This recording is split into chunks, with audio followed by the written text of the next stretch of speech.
tunnel I rise. Live, live, ha ha, live from the tunnel I rise. Ha.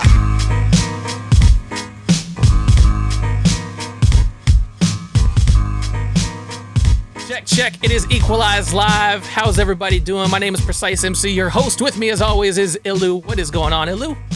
Not too much, buddy. We just had a little false start due to my incompetence, but, Nobody would have known. Nobody. No, but, Here I am, doing it once again, as smooth as ever. No one would have ever known. And you just have to come in and just, Yeah, well, we got to make this comedic. And I'm about to repeat something that I already repeated, so it was going to come out weird if I didn't preface it beforehand. But I'm a little shook because I had to make a pit bull my bitch last week because it attacked Jack. Yeah. I had to beat it up, and it was not very fun. No. We'll get into it. But before we get into that... Shout out Jackie, first of all. I just got to give him a shout out. He's a tank. Shout out Jackie. But, of course, we're brought to you by the shop at EqualizeRecords.com. Yes. EqualizeRecords.com/shop. Shout it out. We just had a couple sales today from the Omega Wounded Healer album. 2 CDs were purchased. There you go. Gotta love the physical media. Yep. Mavstar's album's been going too. Very nice. Yeah. We got to get some more Ill Effect CDs moving. Bro, yeah. If you want Loop Junkies, we got physical copies. Hit us up. Let's go. PR department, physical copies. Hit us up. Plus, I'm going to be having some brand new t-shirt designs coming real soon. Ooh. So that'll be all on the shop at EqualizeRecords.com. And you got Great Gatsby coming out January 29th. Great Gatsby, January 29th. Be on the lookout for that. Lots of cool shit planned for that. I think we got to give a shout out to Bad Luck. Did we miss that? I said it real quick, and you kind of ran over me, but... Did I? Well, I want to give a better shout out to him. Yes, Bad Luck, Brooklyn, New York, part of the Equalize Live theme song that you just heard. Big thanks to Luck down in BK. I think we got a whole bunch of stuff planned. Not just with me, but he his work with Gritty too. And Kim. There's a whole bunch of cool stuff in the works. Speaking of cool stuff with Equalize Records, you guys just dropped a brand new single, which is pretty stupidly hot. Yes! Oh, man. I am super, super proud to have connected with these guys. They're Tiger Fire Company #1.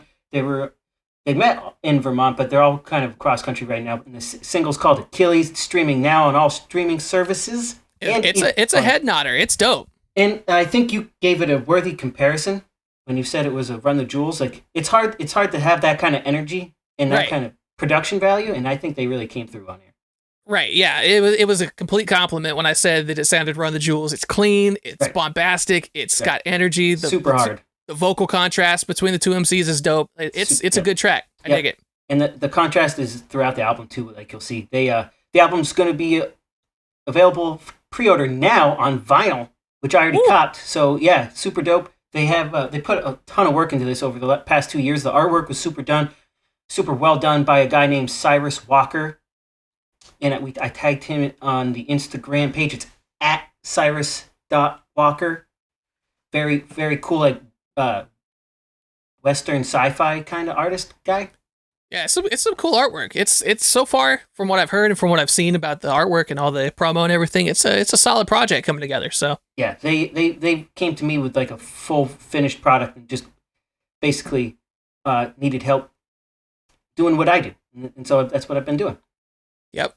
Yeah, so Achilles streaming now. I don't know if I should give this away, but we got more news coming on Friday, even more news coming in the following week, and then December 18th, check out Tiger Fire Club #1, self-titled LP everywhere. That's right. We'll get to it. EqualizeRecords.com. Yes, sir. And addressing the elephant in the room, I am not in the radio station, as I usually am. Right now, I'm literally in my basement. He's being held captive. I'm being held captive. This is my cell right now. So good thing you got some toys to play with while you're down there. Bro, this is where all the wrestling figures live.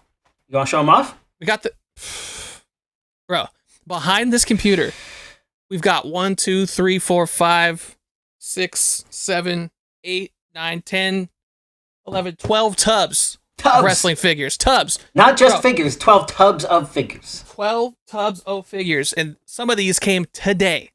Damn, really? Yeah, let me bust these bad boys out real quick. Yeah, I want to see. We got brand new All Elite Wrestling Wave 2 figures. I don't know any of these terms, so let's go. We've got Dustin Rhodes. Well, wait, show that off. I couldn't really tell what was going on. Bro, I can't show you. I mean, we got shitty light up in here. We're in a basement. Yeah, you're right. Looks cool though. Yeah. Yeah, man, we got Penta El Cerro M. So AEW is like a WWE competitor. Yep. And of course, we've got the ex-champ Jon Moxley, aka Dean Ambrose from WWE. Whoa. Oh, so his character is owned by WWE. Is that what that means? Yup. Anyway, we got mad figures in here. Very cool. Very cool. These just came today. Do you have to drop a? Look at that. Boom, boom. Did you get a deal? No, but these are super hard to come by. So this company just launched their figures a few months ago.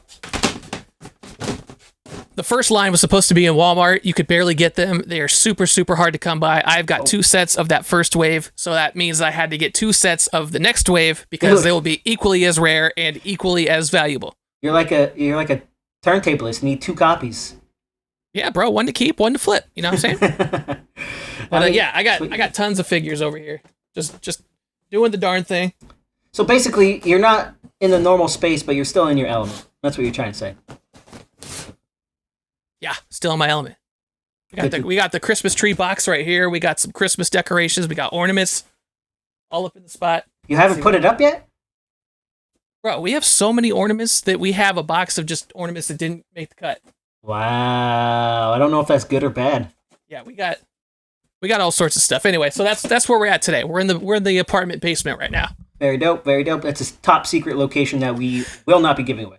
Top secret location. There's no power in here either, so hopefully the laptop stays awake. Yeah, we're on a limited time here. So we can finish this stuff. But yeah, all the wrestling figures live here. All the comic book ones on display at the radio station. We'll be back next week. Some stuff came. I had to get here. Don't jinx it. You know. You're safe though. You're not actually being held captive. I mean, I'm married, so. Yep. Oh, ball and chain. Hopefully she doesn't watch this. Nice. She's good. She buys me these figures too, so she knows what's up. She loves you. She knows what's up. How you feeling? Anyway. Should we get into it? What do you want to do? Yeah, we can get into it. We listened to some music like we always do. We took a little detour last week. Talked about some stories. Had some now fun. We're gonna talk about hip hop because that's what we do. Yep. And thank you for suggesting the album this week. Yeah, I mean, this is one that I actually listened to on my own. Yeah, and I hadn't done it before you did that, so thank you for the suggestion. Yeah, I saw it pop up because I'm a big fan of this producer and I'm a big fan of the albums he puts together. This week, we're going to be talking about the latest album from Statik Selekta, the Balancing Act. Balancing Act. And yeah, so this one came out. Like I said, I'm a fan of Statik because usually, I mean, the last couple albums he's done with Terminology, with Bun B, he has done a live stream with the artist, and it's like a 10, 12-hour live stream of them creating the whole album all at once. Very dope. And So- you inspired me to go back and watch the Trill Static, which is the Bun B creative process. Yep. And Yep. it's just so motivating, and it puts the artist's work into perspective. You see, like, a human really created this. Yeah. And you can't always get that from an artist. Especially Bun B, who's one of my favorite rappers of all time. It's like, how does he come up with his verses? You saw him sit down and write every single one. Yeah, see, I'm a cynic, and I would be like, oh, no, everybody wrote their verses ahead of time, but like Bun looked like he was literally sitting down and writing verses all night long. Yeah, maybe not the features, but Right. he was not faking writing those lyrics down. No. And he would But- scrap lines. You could see him scribble them out. Oh, and yeah. stuff. Yeah, Very and work it out in the booth, like just crazy Yep, stuff. Yep, very cool to see. Unfortunately, the Balancing Act was just a regular album that was put together. Unfortunately.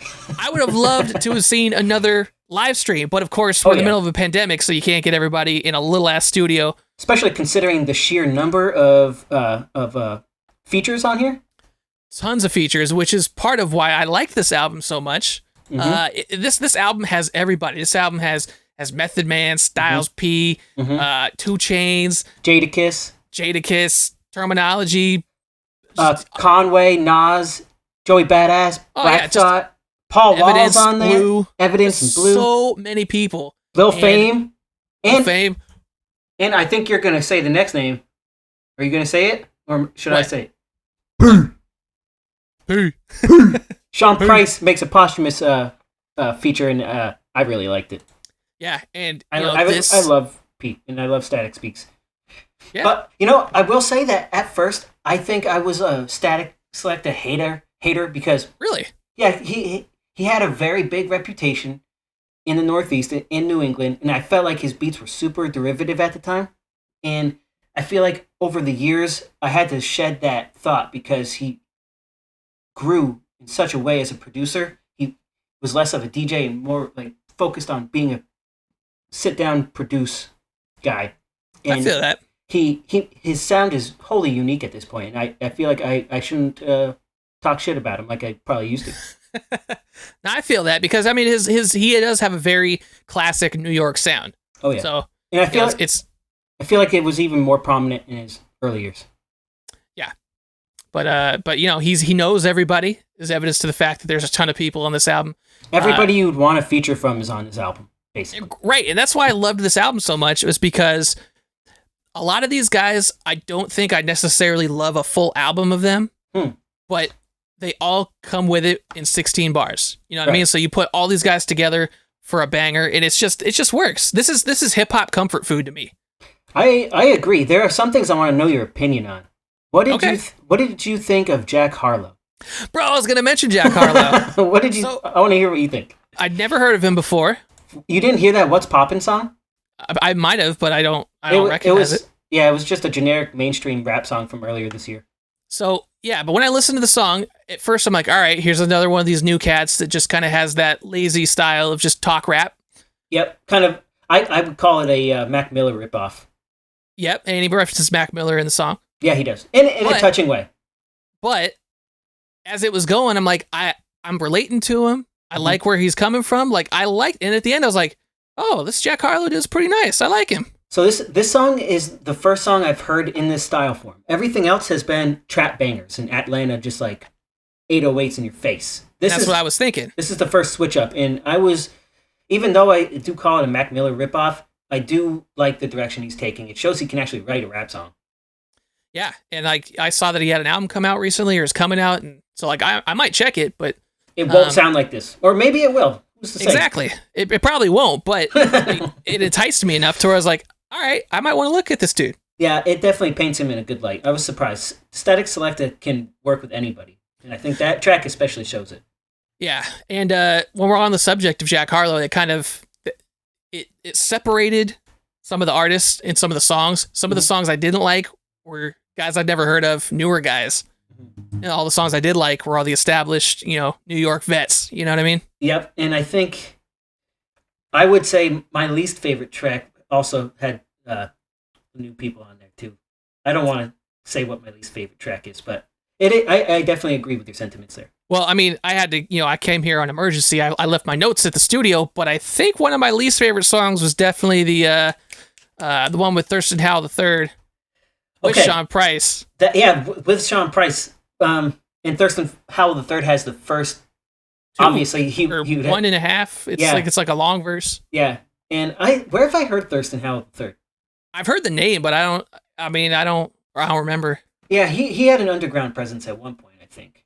Not on the same level as Sean Price, but yeah, that song disappointed me because I'm not sure if the Sean Price verse we've heard before, because a lot of the Sean P stuff that's come out after he's passed, I've heard pieces of. But if you've got a fresh Sean Price verse, why waste it on a song like that?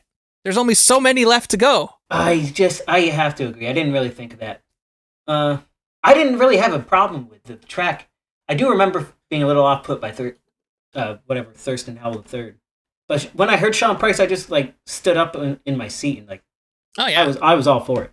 But that's the thing about this. Even though it was one of my least favorite tracks, I didn't hate it.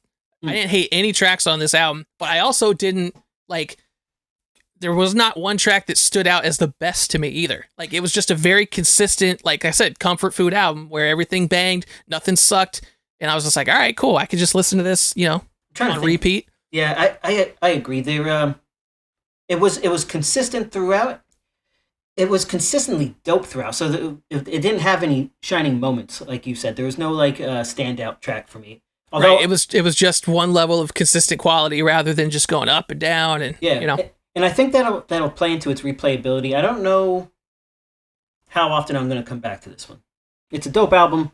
I don't know if it's going to be in my rotation, though. Yeah, it probably won't. Like, I'll probably listen to it a few more times, like if just I need to listen to something. Yeah. And then let it sit for a while, come back to it. Yep. What did you think of Alan Kingdom? He was on the track "Play Around" with Conway, 2 Chainz, and Killer Mike. He did like the hook. God dang! I wish I had my notes with me. I'll play it for you. Disliking him. Yeah, I need to hear his part because I remember the song. I like the song. Conway came with it. It's way different than what you would have normally heard from Conway too. See what? Yeah. So. Yeah, sorry, you got to dig that up real quick because my memory's bad. But yeah, I thought Conway came with it. It's weird hearing 2 Chainz on the track. Yeah, he can really fit into a lot of styles as well. Yeah, and as long as he's not like cringy bad, he's all right. Like, yeah, well, he has funny punchlines, but then sometimes he just goes way too close to the sun of the corniest. He's a character, man. He's, you know. Do you know? He used to be in another group. He was Titty Boy in Titty Boy. Yeah, what was that group? I don't remember, but that's a great name. Yeah, he was Titty Boy, and then he changed everything. Here, I want to play you Alan Kingdom's part. I think it's gonna play right now. Yeah. We came in with a stick. We can get the aim and the flame and shit. Look at your woman, getting all anxious, talking piece of shit. Still on my dope script. Look at her, tell her, shut up, bitch. Call me Bob the Builder, got the tools to lay you down. Don't nobody move and don't nobody make a sound. Everybody lose if anybody stay around. Call me Bob the Builder, got the tools to lay you down. Don't nobody move and don't nobody make a sound. Everybody lose if everybody stay around. So that was Alan Kingdom. Yeah, I like. It's a good hook. I mean, it was fine for me. But remember when we were done talking that I have something to say about the mix of that song. You go ahead. Well, before you say that, I'll say that Alan Kingdom is a dope artist from Minneapolis that I feel like not a lot of people know about. And I don't. I feel like that might be what we listen to next week. Ooh, okay. He's really dope. He's a new school guy with old school flavor. I feel like he combines the two really well. Just on that hook there, you sounded like he had a little bit of that Jamaican. That patois. Yep. So, what did you want to say? And I think I'm going to agree with it. As a, producer, audio guy, I was just shocked about how much like warmth and distortion they put on Killer Mike's verse on that. Like, especially at the end there. It was like, why? It was on the whole thing. It was on the whole thing. And like all the other verses sounded nice, but it's like if I tried to do that, I'd get shit on. Right. And I know that if I did that, the reason I would have done that is because the take that I got would probably be bad. Like either the recording quality was bad or there was some which distortion. Should never happen for Killer Mike. Right. So like I'm wondering like did they send him a whack quality verse and they had to mask it with something? But then I was like, it sounds clean. I think it was a creative decision. Exactly. I think so too. I think they just like, oh, let's put some warmth on it. And it was just way too much because and it builds up over the verse too. Yeah, I didn't like it. I mean, I did the same thing kind of with Great Gatsby that's coming out January 29th. Adding distortion? Add. I was putting some warmth on it to try and make it sound different because it's a lo-fi project. I wanted to put some sort of... What plugin were you using? Something on Soundtoys, I think. Ooh, dope. But, there was a point where I had it on everything and I was listening to it and I was like, you know what? I just don't like it. I just want to sound clean. So yeah, but so like hearing that Killer Mike, I was like, why did they do that? Mm-hmm. It didn't mesh with anybody. Yep, I heard that. That wasn't what I was going to say. My qualm with this song is that it feels like all of the rappers had no idea what the other rapper was rapping about. Yeah, I feel that, which is probably the case. It felt very cut and stitch. Well, I feel like that's probably the case for all of these, but sometimes it works better. Like on the next track with Dave East and Method Man, Method Man builds off of Dave East's verse, and they kind of go back and forth. I thought that was a really well-written track. And honestly, before we went live, that song was going through my head. Like, really? Is that a standout in a good way or a bad way? I think so. I think it was a standout. Now, I'm not usually a huge fan of Dave East. I like him, but I'm not like whatever. But yeah, I dug that track a lot. Yeah, and Method Man is just like, he never surprises me. That guy, still 30 years on, has the best rapping voice, I think, ever. One of the best. I mentioned it a couple weeks ago. Like, he just makes it sound so easy. It's so effortless. The bars just like flow in the pocket. You can see it. It's like, I love it. Yeah. One of my favorite. And if we're going to go the opposite way, somebody whose bars I didn't like. Let me hear it. And I usually like, it's another standout song for me, was fuck, I forgot the name of it. God damn it, hold up. Who's the rapper? I got it in front of me. Soul Custody. Soul Custody. Evidence and Did you not like Evidence or Blue? Evidence and Blue. Evidence rode the pocket of that beat so fucking beautifully. Okay. And then Blue just had some sort of weird, like, I felt like he was trying to work it out as he was going. Yeah, Blue tries to do too much sometimes. And I like Blue, but I didn't hate the verse, but I thought it was a strange verse. I thought it didn't. Blue is he wasn't confident in it. I think you just pinpointed the issue, because he is one of my favorite rappers of all time, but he went through very deep depression. Like, I think it was a public depressive episode that he went through, and he was just going on shows like visibly drunk. We were talking about watching Corrupt on the newest People's Party with Talib Kweli. Yeah, hold on, like, one second. Something's happening. My computer just went from 75 to 15%. What? We gotta get this in. Well, we talked Holy about. shit! What the fuck is this? Well, if we gotta go, we already talked about most of the album. How long have we been doing this though? Let me see. 25 minutes. It's not 25 minutes. I got 25 minutes from this fucking. Less than that. It's like 20 minutes. Bro. Yeah, it's like 20 minutes. Bro. Are we gonna figure it out? We gotta start over? Well, I plugged it into this little brick thing. Oh, is it working? I think so at the moment, but god damn, like, what really? The hell?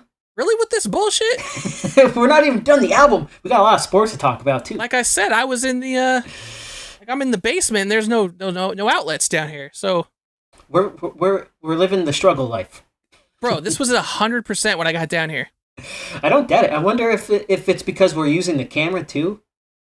I mean, yeah, I got Audition up, I got the internet up, I got Zoom up, I got the camera. So I mean, yeah, I got shit going on. But... I'm sure the battery's being blown up right now. Where do you want to keep going? Or what do you want to do? I mean, I'm trying to think if I should pause to stop the recording so we can save what we got. And then restart here in a second. You know what? Hold up. We gonna keep going. We gonna do this live and direct. Yeah, let's do it live. Gotta so keep right the energy now, going. We're stopping. We're gonna save this audio file. Yes, and I assume we're gonna keep this in the podcast. Yup. So it makes my job easier. Yup.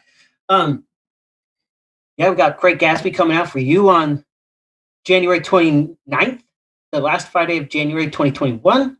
Yep. We have a string of singles coming out from Low Key Lou out of Ireland. You gotta check that out. That guy is super talented. And of course, this month we have December 18th release of Tiger Fire Company #1. Shout out Freddie, shout out Jim, shout out Mo. It's a trio of best friends from the Northeast Kingdom. I think I met Freddie in South Burlington High School, though, so I don't know how all that happened. But those dudes are really cool, super humble, super talented. How are things looking on your side? I mean, I don't know how long I got going. Like, let's give our final impressions on the album, and then just shoot the shit about sports for a little bit. We're gonna go till the wheels fall off, literally. Yeah, literally. Yeah, you're recording audio in Zoom, right? Yes. All right, cool. So we got something going. Anyway, so Statik Selekta Balancing Act. I thought it was, like I said, comfort food. It was good from front to back. There's some verses I didn't like, some verses I did like. It was great. We did talk about one of the most emotional tracks on the album, which was Bun B and Havoc. Yep. Talking about their fallen best friends. Yep, that track was Way Up. Mm-hmm. I thought that was a nice one. Bun's verse wasn't the illest verse, but, you know, the subject matter kind of makes up for it. You know? He's only been in the game for 40 years. I think he has the ability to do whatever the fuck he wants. Right? And and I'm going to listen to it, too. Yeah, how many dope verses do you have after 40 years? Like, just, you know, you've done your part. Yeah, and he has. I really... He's probably... I think I said this before. He's one of my favorite rappers of all time. Really? Yeah. I did not know that. Yeah. I don't know... I think it's his voice, too, but it's a combination of his voice and his flow. He does have a really good voice. And it was a track with Reflection Eternal, like 10 years ago. It was on the third album, right? The one that came out like 10 years after the last one or something. It's the second one. Is there a third It was Revolution. it was- Revolution. Yep. Yeah, and the track was Strangers, and it was it was a super cool high tech beat with some really scary strings, and then Bum B just comes in and like kills it. Highly recommend that. That was Strangers off the Reflection Eternal album.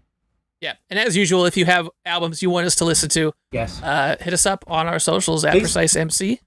Yep. PreciseMC 13 on Facebook, though. I made sure of that. I checked that. Oh, thank you. And Appreciate then, and then Equalize Records, or I'm sorry, at Equalize VT on all socials. No, Equalize Records on Facebook and Instagram. Equalize VT on Twitter because they wouldn't let me do the whole thing. And then Did you just flub your own plug? I've had a hard week. Okay. Yeah. Well, speaking of guys that have had a hard week, At ILLu VT, by the way. Give me some suggestions. I want some suggestions. yes. And the Houston Rockets are having a hard week because their superstar player doesn't want to play for them anymore. Yeah. Well, I want to also say about the album. I'm trying to move on. We try to get this in before I go out. It's okay because I agree with everything. I think a lot of it was cut and stitched together, so it felt like the rappers weren't in the same studio, so it kind of the vibe wasn't always there sometimes with each rapper. But I will say that Statik Selekta did a great job of making it a cohesive project, and it kind of came out as like a collage in a way. And I think he did a really good job with the production. And it's got to be fun to just have all these beats and then be like, who do I want on this song with this guy? And like all the different combinations you can do. Yep. And this is. I wish I had his Rolodex. He must have the biggest Rolodex in hip hop at this point because Dude knows everybody. He's got connections everywhere. Yep. Everywhere. So yeah, I will say it's worth a listen. I don't know if I'll come back to it a lot, but yeah, it's definitely worth a check. Yeah. And yeah, let's get into the James Harden's dumbass bullshit. Yeah, so during the off season, of course, James Harden and Russell Westbrook are like, I don't really know if I want to be in Houston anymore. They're acting kind of, whatever. They just mortgaged their entire future to make him happy. That's all. They did just that. They got rid of the coach. They got rid of all their draft picks. They spent so much money, and then they're like, all right, well, we don't want to go into camp with two disgruntled superstars, so we're gonna get rid of Russell Westbrook, bring in John Wall. Very injured John Wall. No, maybe not anymore, but he hasn't played basketball in 2 years. He's damaged goods. Yeah, at this point. I wonder is he younger than Westbrook? I'm not sure about that. I think he is. Yeah, I don't know. I might have to check. But so you got John Wall, you got DeMarcus Cousins this year. Oh yeah. You figure James Harden to be like, all right, maybe. So they're like, all right, everybody's got to report to their home markets. We're getting ready for training camp, all this. James Harden's like, yeah, I'll be there. Practice starts. James Harden ain't there. Oh yeah, I'm sorry. I wanted to say Russell Westbrook is 2 years older. Okay. But I think given the injury, they're roughly the same age. Well, and the nature of John Wall's game, Exactly. And he kind of needs the explosiveness. Right. But back on James Harden. So James Harden's like, I'm just not gonna show up to practice. And everybody's asking the coach, they're asking the GM, hey, when's James gonna be? And they're like, I don't know. You have to ask him. Not only that, James Harden just doesn't want to show up, and he's just not showing up to the Houston Rockets. Not only that, I think actually as of this recording, he showed up today, and they tested him for COVID. Yep. But he was seen on Instagram Live multiple times on each coast partying with famous people, in big parties without masks on. Within the past week, that's like the levels of dumbassery this guy has shown is just like unbelievable. And I tried to stick up for him for a long time too. The fact that they bent over backwards for this dude for this many years, they put all the pieces around him that he wanted. Mm-hmm. They've shipped out so many guys in and out. Oh, this guy's the problem. This guy's the problem. This guy's the problem. No, everybody. No. They all problem's you, James Harden. And all those players, Dwight Howard, CP3, and I'm sure Russell Westbrook. I bet Russell Westbrook is going to be just as successful as CP3 was with the Thunder. Well, did you hear about Russell Westbrook? He's playing under Scott. What's his name? Scott Brooks. Scott Brooks, which is the old OKC coach, right? Bro, his first practice with the Wizards, he showed up 2 hours early and said that he was super intense and ready to go. So this guy is a professional. He's there. He's got the mindset. Dude wants to win, and it's gonna be. That guy's not the problem. He shows up 2 hours early to the first practice with his new team. James Harden can't even do that. he can't even get to his old team that he's been there forever And after they mortgaged the franchise. Like for you said, they bent over backwards for this guy. And I heard a cool story about that first practice. Scott Brooks said something along the lines of when he called the first few plays of practice, he's like, "Yo, coach, I've heard these before because they're the old plays from OKC." So his style and his philosophy is already going to go back into something that he's comfortable with. I think they're going to thrive over there or down there. Yeah, especially yeah. with And I've Beal always liked sitting Westbrook next to him. too. Yeah, people shit on him a lot, but it's like if you're going to get a triple double, why not? This guy's a walking triple double. Right, and he didn't have the help in Oklahoma City. He had to put up those numbers for them to win. Yeah, especially the assist numbers. I think there were more than a few times where his like Steven Adams would let him get a rebound.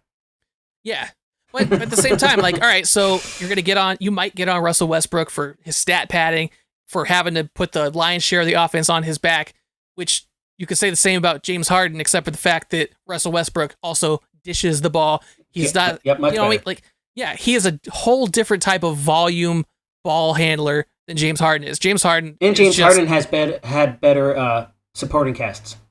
Yeah. Yeah, so I mean, I don't mess with James Harden, and he's shot himself in the foot because really, what's going to happen? There's only so much Houston can give him. If he wants to leave, he's not doing himself any favors because nobody has the assets to get him. Isn't he tanking his draft stock to a certain point right now, though? Yeah. What do you mean? I think that he's trying to make him self more tradable by doing all this bullshit. Yeah, I can see that. But if you're Houston, you're already screwed. So, and they've already said that they're willing to have their superstar, be disgruntled in camp. So it's like, all right, sure, they might pull the trigger on a trade at some point, but you're not going to get value back for James Harden. It's that simple. When your franchise starts being called the Knicks of the South, you have a problem. Houston, we have a problem. It's rough. I it's feel a bad dumpster for him. fire. He's going to be traded. I almost guarantee. I don't know if it'll be soon, but I feel like he's going to get traded to somewhere he does not want to be. He's going to get traded. It won't be the Nets. No, he's going to go to okay, I 100% don't think this is going to happen, but I can't think of a worse team at this moment. It's like getting traded to the Kings. It's like, I don't want, he's like, I don't want to play for the Kings. Right? He's like, I don't want to play in this market. I don't want to play for this team. We're going to suck. You're not going to get anything. Off too. Yeah, it would piss me off, but that's the point I'm getting at. Like, he's going to go to the Knicks, or not the Knicks. He's going to go to the Kings. He's going to go to the friggin', I would say the Suns of last year, but the Suns actually have a good squad right now. Yeah, especially with CP3. Yeah, you know what I mean? Like one of those lower tier teams that just, there's nothing going for it. The Knicks would be included, but they don't have anything to trade, so. But at least they're a market, though. Like, it wouldn't be surprising for him to go there. I'm talking like, when the Wizards sent Chris Webber to Sacramento all those years ago, it's like, where the fuck are you sending me? Like, didn't they do that to spite him or something like that? Yeah, they did.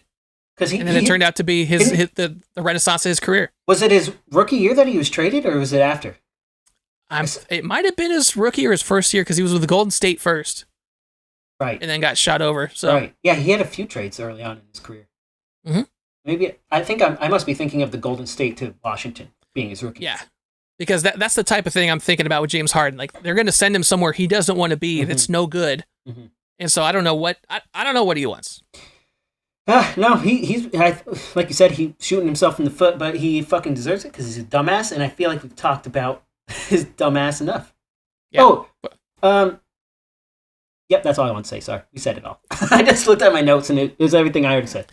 I had to turn off the notes to save computing power. So what do we got next? I'll talk about the Knicks real quick. They haven't made any moves, so I feel like they're just going to tank again this year. I am getting excited for the rookie Obi Toppin to play with RJ. It's going to be cool. I hope Tibbs gives them enough time to progress, and hope he doesn't hurt any of the players by playing him too many minutes, which tends to happen every single place he goes. I don't know. They're the Knicks. Fuck James Dolan.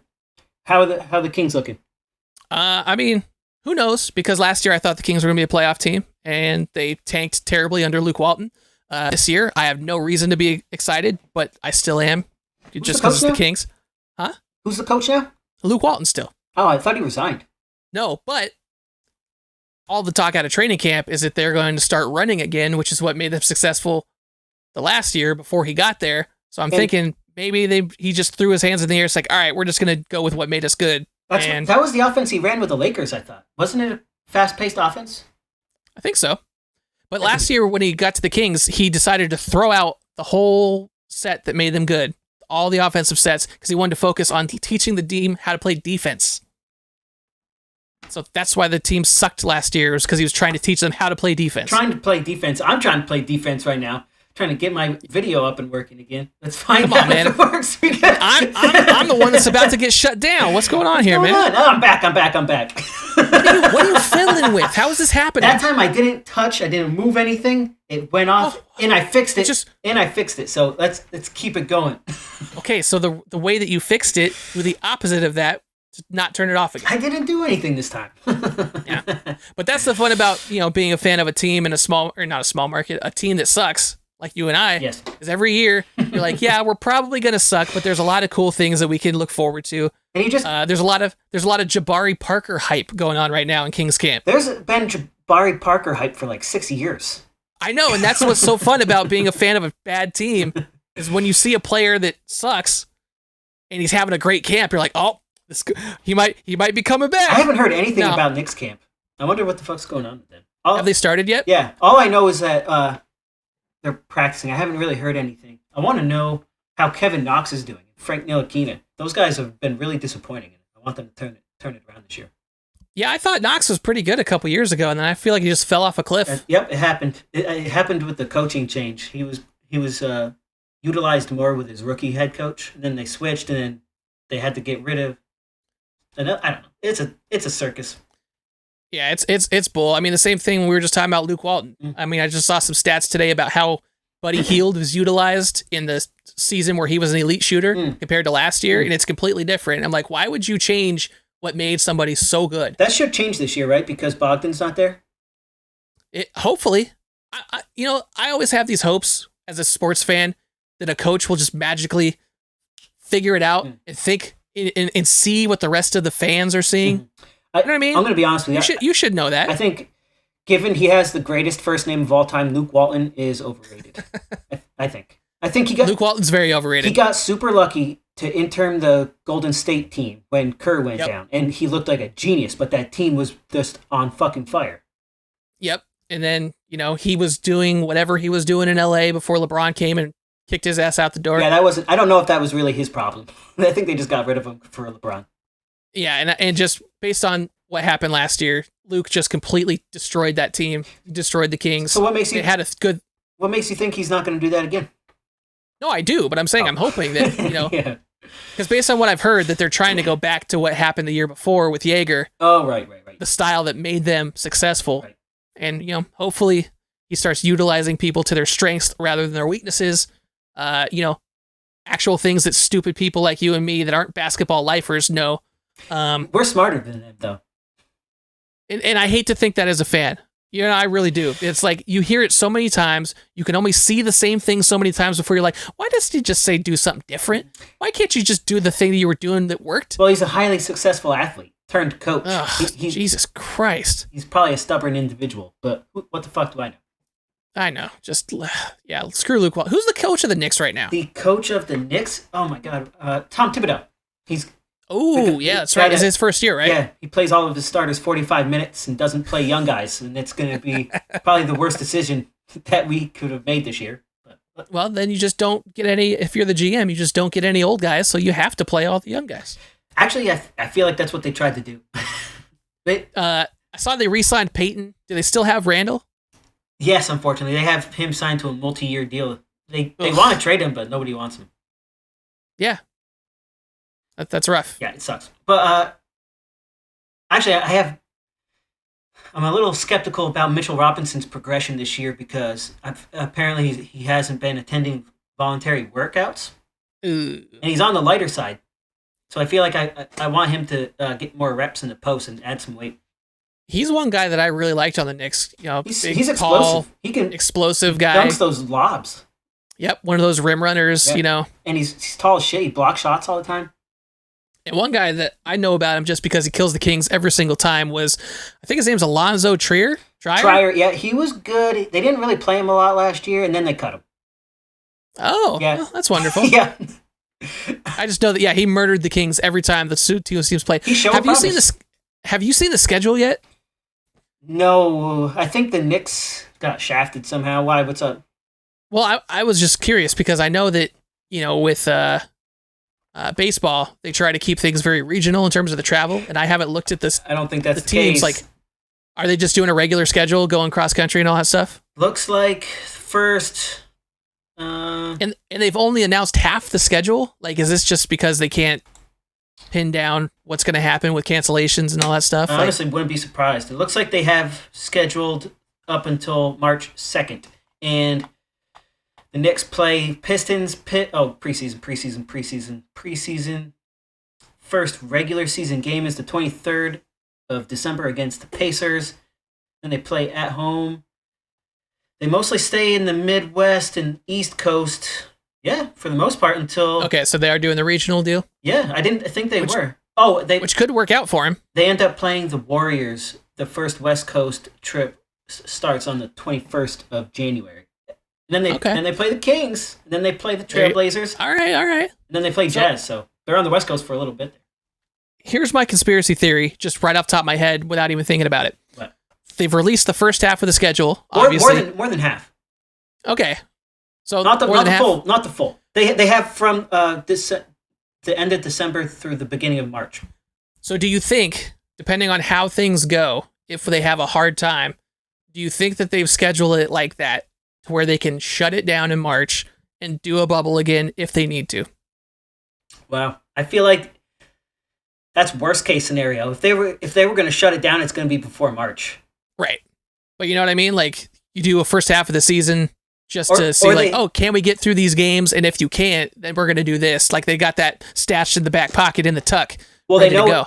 They know that they had the most successful run of any pro sporting league, in my opinion. So I feel like, that could be definitely in the plans. It just popped into my head. I didn't think that. And it's going to be hard for me to imagine that happen again, especially in March. I feel like it's going to happen sooner in certain places.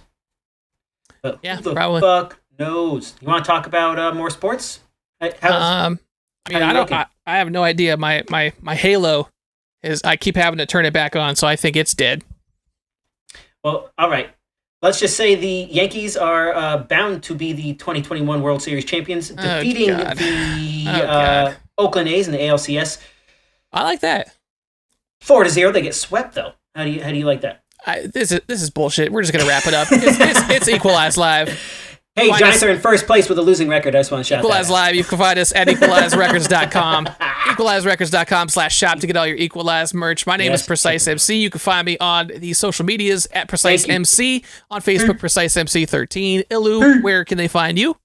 Find my solo stuff at at ILLu VT everywhere. And then check out Equalize Records at Equalize Records on Facebook and Instagram. Equalize VT on Twitter because they hate me. Shout out Bad Luck for the theme song. Shout out you for being the best host of the best podcast in the world. Thank you. And shout out my best friend Jackie for being a tank and surviving a pit bull attack. Yeah, and then the pit bull that you jumped on. Yep. I then attacked it. Yep. And somehow didn't get bit. Yep. I'll be back in the studio next time, so hopefully we won't get cut off. I won't be stuck in the basement.